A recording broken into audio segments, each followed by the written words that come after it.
Nabi yang mulia sallallahu alaihi wasallam bersabda,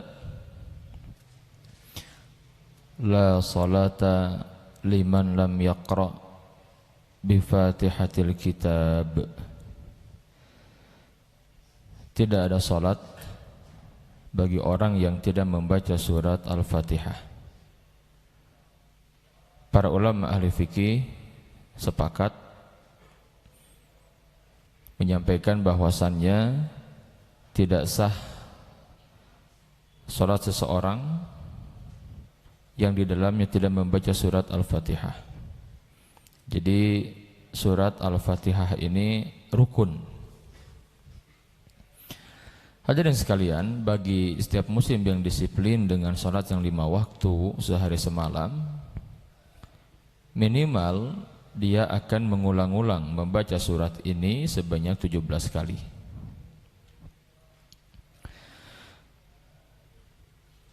Ada satu permohonan di surat ini yang kita sampaikan kepada Allah Subhanahu wa taala, yaitu ihdinas siratal mustaqim. Ya Allah, tunjukilah kami ke jalan yang lurus. Permintaan ini disampaikan setelah sebelumnya kita menyampaikan kepada Allah Ta'ala, iyyaka na'budu wa iyyaka nasta'in. Iyyaka na'budu, hanya kepada Engkaulah kami menyembah, wa iyyaka nasta'in, dan hanya kepada Engkaulah kami memohon pertolongan. Kita semua menginginkan ditolong Allah Subhanahu wa taala. Kita ingin diberikan pertolongan oleh Allah Subhanahu wa taala. Di surat ini yang kita ulang-ulang minimal 17 kali, kita ingin ditolong Allah. Di antaranya apa yang paling penting? Kita ingin ditunjukkan ke jalan yang lurus. Kita ingin hidup di dunia ini di atas as-siratal mustaqim, di atas jalan yang lurus, jalan yang bisa menyampaikan kepada keselamatan di akhirat nanti berupa surganya Allah Subhanahu wa ta'ala.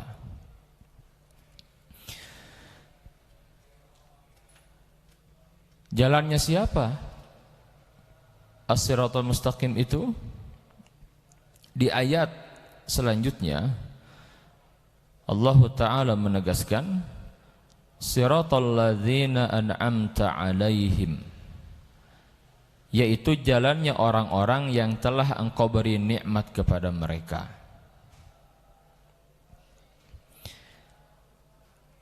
Ayat ini penjelasannya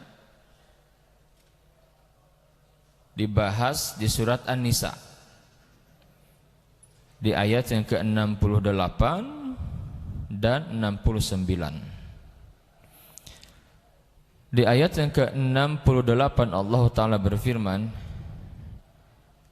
wala hadainahum siratam mustaqima, dan pasti kami akan tunjuki mereka kepada jalan yang lurus. Wa may yuti'illaha war rasul fa ulaika ma'al ladzina an'ama Allahu 'alaihim, dan barang siapa yang mentaati Allah dan Rasul-Nya, mereka itu akan bersama-sama dengan orang-orang yang dianugerahi nikmat oleh Allah.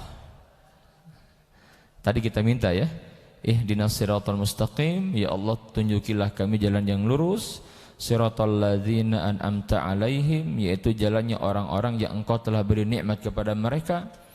Di ayat ini surat An-Nisa ayat 69 ditegaskan minan nabiyyin, yaitu jalannya para nabi, was-siddiqin, jalannya orang-orang yang jujur, as-siddiqin, wasyuhada, jalannya orang-orang yang mati syahid, wassalihin, jalannya orang-orang yang saleh, wa hasuna ulaika rafiqa, dan mereka itulah teman yang sebaik-baiknya. Hadirin sekalian, ini yang kita minta kepada Allah, yang diulang-ulang, bahwa kita ingin hidup kita itu di atas jalan yang lurus, yaitu jalannya para nabi, para siddiqin, para syuhada, para sholihin. Dan kita juga menyampaikan kepada Allah Ta'ala, ghairil maghdubi alaihim waladdallin, bukan jalan orang yang engkau murkai, bukan pula jalannya orang-orang yang tersesat.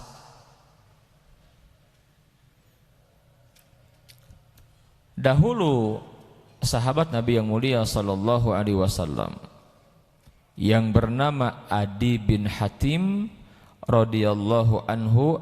Adi bin Hatim ini dahulunya seorang pendeta. Dia masuk Islam. Adi bin Hatim bertanya kepada Nabi, "Ya Rasulullah, siapakah yang engkau maksudkan dengan firman Allah ghairil maghdubi alaihim waladdallin? Siapa orang-orang yang dimurkai Allah dan orang-orang yang tersesat itu, siapa mereka?"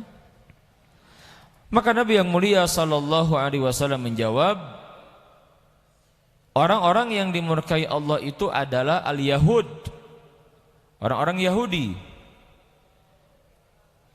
Dan orang-orang yang tersesat itu adalah Nasrani, orang-orang Nasrani. Jadi kita minta kepada Allah Ta'ala sehari semalam minimal 17 kali, belum ditambah salat sunnah. Kita minta kepada Allah, ya Allah, tunjukilah kami kepada jalan yang lurus, jalannya orang-orang yang Engkau beri nikmat kepada mereka dari golongan para nabi, para siddiqin, para syuhada, para salihin, bukan jalannya yang ditempuh oleh Yahudi dan Nasrani. Ini kita minta kepada Allah Subhanahu wa ta'ala.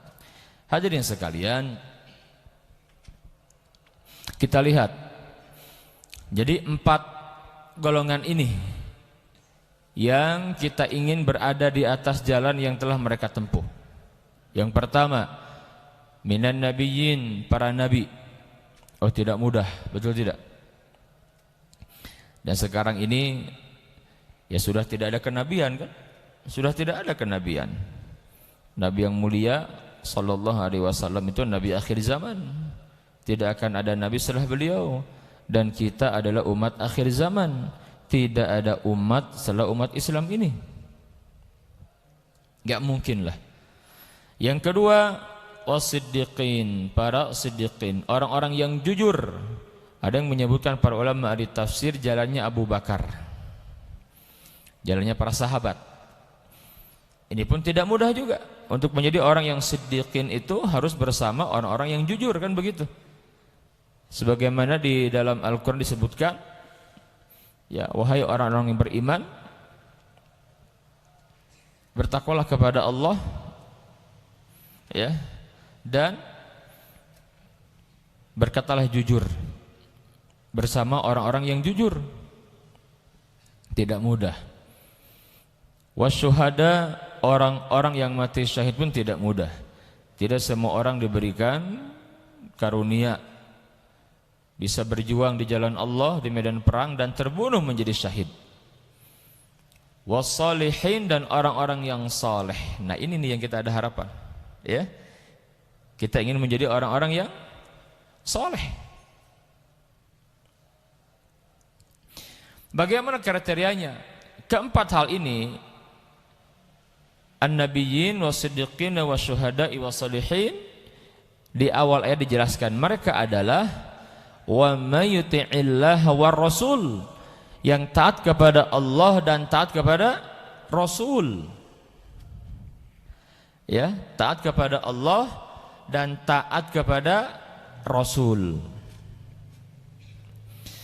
Artinya apa? Jadi kita ingin menjadi orang-orang yang soleh, yang kehidupan kita berada di atas petunjuk Allah dan Rasulnya dalam semua hal.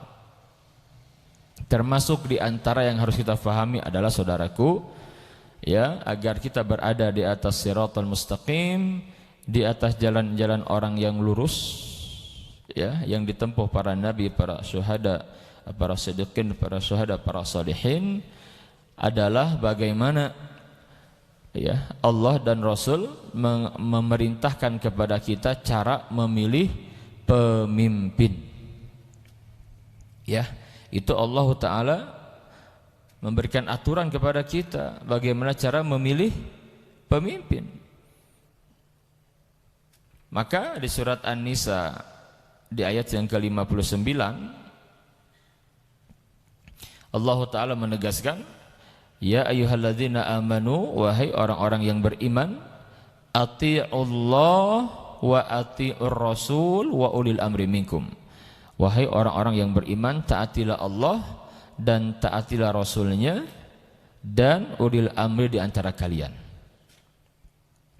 Kata seorang ulama ahli tafsir dari Syria yang bernama Syekh Ali As-Sabuni, beliau mengomentari kenapa ketika kepada Allah ati'ullah ada kata ati'u, kepada Rasul juga sama ada kata ati'u di ayat ini, tapi kepada ulil amri tidak pakai ati'u, langsung saja. Kata Syekh Ali As-Sabuni, ini ahli tafsir dari Syria, dari Syam, beliau menyebutkan karena ketaatan kepada Allah dan Rasulnya itu mutlak. Jadi orang-orang beriman itu yang berada di atas siratal mustaqim, kalau sudah mendengar qala Allah wa qala Rasul sami'na wa ata'na. Tapi ulil amri, karena ulil amri, para pemimpin itu tidak mutlak taatnya kita kepada pemimpin ketika mereka taat kepada Allah dan Rasul. Tidak ada ketaatan kepada pemimpin yang tidak taat kepada Allah dan Rasulnya. Jadi taatnya kepada pemimpin itu manakala kita mengetahui bahwa dia taat kepada Allah dan Rasul. Hadirin sekalian, nah jadi kita minta kepada Allah agar kita ditunjuki bagaimana cara memilih pemimpin yang benar agar kita berada di atas siratal mustaqim. Kan aneh kalau kita sehari semalam 17 kali minimal kita minta kepada Allah, ya Allah tunjukilah kami jalan yang lurus, jalannya para nabi, para siddiqin, para syuhada, para salihin, ghairil maghdubi alaihim waladdallin, bukannya jalan yang ditempuh orang Yahudi dan Nasrani, tapi prakteknya kita malah menempuh jalan Yahudi dan Nasrani. Kan aneh, ya. Jadi ini bagaimana permintaan kita, benar apa bohong ini gitu. Kita minta agar kita berada di atas siratal mustaqim, tapi prakteknya enggak matching gitu. Mintanya kita ditunjuki jalan yang lurus, jalan para nabi, para siddiqin, para syuhada, para sholihin, tapi kenyataannya kita malah berada di jalan orang Yahudi dan Nasrani. Hadirin sekalian, tapi kita tidak aneh, karena memang di penghujung akhir zaman seperti ini, yang banyak fitnahnya itu, yang fitnahnya digambarkan oleh Nabi yang mulia, kaki ta'il lailil muzlim, bagaikan potongan malam yang gelap gulita. Yusbihur rajulu mu'minan wa yumsi kafiran, di mana pada pagi hari seseorang beriman, sore dia kafir. Au yumsi mu'minan wa yusbihu kafiran, atau di waktu sore dia beriman, di waktu pagi dia kafir. Apa penyebabnya? Yabi'u dinahu bi aradin minad dunya, karena dia menjual agama untuk mendapatkan dunia. Jadi akan ada kondisi di mana orang-orang begitu mudah menjual iman, menjual akidah untuk dunia, entah itu harta, tahta dan lain-lain seperti itu. Hadirin sekalian, di sebuah hadis Nabi yang mulia bersabda, la tattabi'unna sunanal ladzina min qablikum shibran bi shibrin wa dhira'an bi dhira'in hatta law dakhalu fi juhri dhabbin lattaba'tumuhum. Sungguh kalian umat Islam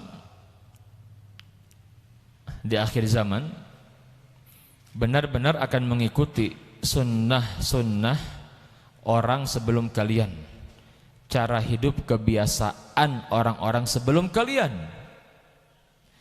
Shibron bi shibrin, sejengkal demi sejengkal, wa dhira'an bi dhira'in, sehasta demi sehasta, hatta law dakhalu fi juhri dhabbin lattaba'tumuhum, hingga kalau mereka masuk ke lubang biawak, lattaba'tumuhum, niscaya kamu pun akan mengikuti mereka. Ini saking parahnya umat akhir zaman, sebagian mereka ngekor, ya. Sahabat bertanya, qulna al-yahud wan nasara ya Rasulullah, wahai Rasulullah, apakah mereka itu orang-orang Yahudi dan Nasrani? Qala faman, beliau menjawab, memangnya kalau bukan mereka siapa lagi? Ini jawaban yang luar biasa, Bu. Artinya apa, saudaraku? Akan ada saatnya umat Islam ini ngikutin cara gaya hidup, kebiasaan orang-orang Yahudi dan Nasrani, dan kita dapati itu. Nah, ini harus kita pahami, ya. Yang jujur minta kepada Allahnya, ya. Kita minta kepada Allah ditunjuki jalan yang lurus, jalannya orang-orang yang diberikan nikmat kepada mereka dari golongan para nabi, para siddiqin, para syuhada, para sholihin, bukan jalan yang ditempuh Yahudi dan Nasrani. Tapi aneh, kenapa dalam keseharian kita malah ngikutin mereka? Ya, contoh.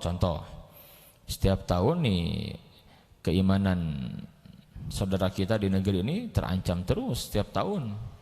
Karena ada minimal ada 2 kegiatan yang dianggap biasa oleh kebanyakan orang-orang Islam saat ini, seperti ikut merayakan Natal, ya, mengucapkan selamat Natal, betul tidak? Ada tidak? Masih ada banyak, Bu. Ya, atau ketika pergantian tahun baru Masehi ikut merayakan. Ini hati-hati. Tasyabuh bil kufar namanya itu. Coba seseorang yang mengucapkan selamat Natal, apa hukumnya itu? Buat mereka orang-orang Nasrani misalkan yang dia menyampaikan, tapi kan kami juga suka mengucapkan selamat Idul Fitri. Lah itu kan nggak ada hubungan. Mereka tidak dilarang di agama mereka, betul tidak? Tapi kita dilarang, nggak boleh. Bagaimana mungkin kita mengucapkan selamat ketika mereka merayakan hari kelahiran anak Tuhan? Ini kan nggak boleh. Oh, kamu tidak toleransi dong, intoleran. Loh, bukan begitu. Ini bab akidah masalahnya. Lakum dinukum waliyadin. Ya. Nabi tegas dalam masalah akidah, enggak boleh menganggap biasa hal ini. Sekarang masih banyak, bahkan sebagian karyawan dipaksa untuk berbuat itu. Jangan, sampaikan baik-baik. Agama kami melarang itu, sudah beres. Itulah toleransi, betul tidak? Itu toleransi itu yang sebenarnya begitu, menghargai. Atau pas tahun baru, coba sebagian saudara kita niup trompet, apalagi bakar petasan, apalagi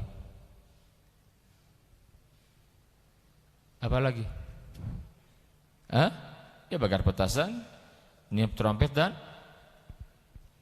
nyalakan lilin. Lengkap semua, ya. Niup trompet itu Yahudi, nyalakan lilin itu Nasrani, apalagi petasan Majusi. Semua diikutin. Padahal kita minta kepada Allah, ihdinas siratal mustaqim gitu. Ini termasuk tadi, ya, yang saya katakan, termasuk dalam memilih pemimpin. Hati-hati. Jangan memilih pemimpin yang dilarang oleh Allah Ta'ala. Jadi jangan sampai punya pemahaman bahwasannya Al-Maidah 51 sudah kadaluarsa, ya. Sudah tidak relevan, ini keliru ini. Jadi kalau memahami Al-Maidah 51, ada yang menyampaikan Al-Maidah 51 tidak ada hubungan dengan kondisi sekarang. Ini zaman dulu sudah kadaluarsa, ya sudah tidak berlaku lagi. Ini ungkapan yang bahaya. Kalau diungkapkan diyakini karena dia kalau ini ungkapan karena kebodohan dia, ya mudah-mudahan Allah maafkan gitu. Tapi kalau dia ungkapkan karena kepentingan, dia ungkapkan karena membela, karena dunia, tekanan seseorang, atau kalau dikasih dunia, itu bisa membatalkan iman itu. Menyampaikan Al-Maidah 51 tidak relevan lagi, dipaksa-paksakan penafsirannya dengan manhaj cocokologi, dicocok-cocokkan gitu ya, untuk mendukung seseorang, ya dipaksakan pemahamannya. Ini bahaya, ini bahaya. Kalau dia dengan penuh kesadaran menyampaikan itu, dia faham karena tadi dunia, entah mungkin harta tahta dikasih itu, bahaya. Itu bisa membatalkan keimanannya itu, ya. Tapi kalau dia karena ketidaktahuan, semoga Allah maafkan. Cuman kalau memang karena kepentingan, ini bahaya, ya. Nah, jadi saudaraku, jangan salah memilih pemimpin. Tidak sekali aturan di dalam Islam diatur ya. Jadi kalau memilih pemimpin yang satu akidah dengan kita, satu iman, satu agama, bukan isu sara, bukan. Ya, emang itu keharusan. Bukan isu sara, itu keharusan. Bukan isu sara, jangan salah. Ya. Dan kalau milih pemimpin, perhatikan siapa kawan-kawannya gitu. Ya. Siapa kawan-kawannya, harus paham kita. Jangan sampai kemudian kita dibodoh-bodohin terus. Bayangkan ke WC saja diatur oleh Islam, betul tidak? Ke WC diatur oleh Islam? Diatur ke WC itu, Pak. Ke WC itu ada etika, ada adabnya, ada doanya diatur. Itu ke WC mungkin sebagian orang menganggapnya remeh. Bagaimana mungkin ngurus negara milih pemimpin gak diatur? Itu ada aturannya dalam Islam. Memang ciri khas orang-orang yang berpikiran sekuler itu memisahkan agama dari kehidupan. Ya, itu jelas orang-orang sekuler memisahkan agama dari kehidupan. Di antaranya apa? Jadi kalau berbicara politik jangan bawa-bawa agama. Agama mah privat, wilayah pribadi saja di masjid, gitu. Antara dia dengan Tuhan katanya. Ya, kalau bicara ekonomi nggak usah bawa-bawa Islam, bawa agama. Bicara politik nggak usah bawa agama. Ini kan sekuler seperti itu, ya. Nah ini bahaya sekali, ya. Jadi hadirin sekalian, Islam itu sempurna, lengkap, semua diatur oleh Islam. Hal yang kecil diatur, bagaimana mungkin hal yang besar? Ngurus negara, ngurus kemaslahatan umat, ya. Memilih pemimpin masa nggak diatur? Pasti diatur. Di antaranya apa? Pilihlah pemimpin yang pertama yang satu akidah, satu iman dengan kita, ya. Jadi kalau kita memilih pemimpin karena satu akidah, minimal kita tidak melanggar firman Allah, betul tidak? Ya ayyuhalladzina amanu, wahai orang-orang yang beriman, la tattakhidul yahuda wan nasara awliya, jangan kamu jadikan orang-orang Yahudi dan orang-orang Nasrani sebagai pemimpin. Nah minimal kita mengamalkan ayat itu. Adapun ke depannya pemimpin itu mungkin berbuat salah, ya nggak ada yang sempurna, betul tidak? Tapi minimal kita terbebas dari ancaman kalau kita memilih orang-orang kafir, Yahudi, Nasrani sebagai pemimpin. Seperti itu. Wallahu ta'ala a'lam. Mudah-mudahan syariatnya lewat para pemimpin yang soleh, negeri kita berkah, ya, menjadi baldatun thayyibatun wa rabbun ghafur. Syariatnya mudah-mudahan, ya, karena pemimpin yang soleh itu akan ditolong Allah Subhanahu wa ta'ala. Dan pemimpin yang soleh, mudah-mudahan syariatnya kita yang milih, ya, orang-orang Islam, orang-orang yang benar, yang faham. Kita harus memilih. Ketika memang kondisi harus memilih, pilih mereka. Apalagi dalam kondisi pertarungan yang jelas sekali antara orang kafir dan orang muslim, nggak boleh abu-abu, ya, nggak boleh netral. Kalau dalam kondisi hak dan batil di hadapan kita, nggak boleh bersikap abu-abu, nggak boleh netral, ya. Bersama al-haq ada resiko, iya ada resiko.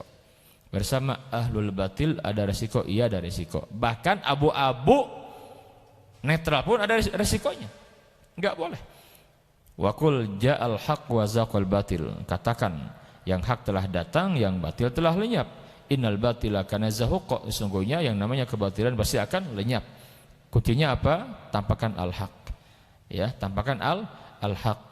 Ya. Jadi kebatilan akan menang, kejahatan, keburukan akan menang, akan eksis manakala orang-orang baiknya diam. Ya. Kalau orang-orang baiknya diam, pasti yang menang kebatilan. Ya. Nah, maka harus orang-orang yang baik, apalagi yang punya pengaruh, tentukan sikap. Tentukan sikap, jelaskan keberpihakan, jelaskan loyalitasnya.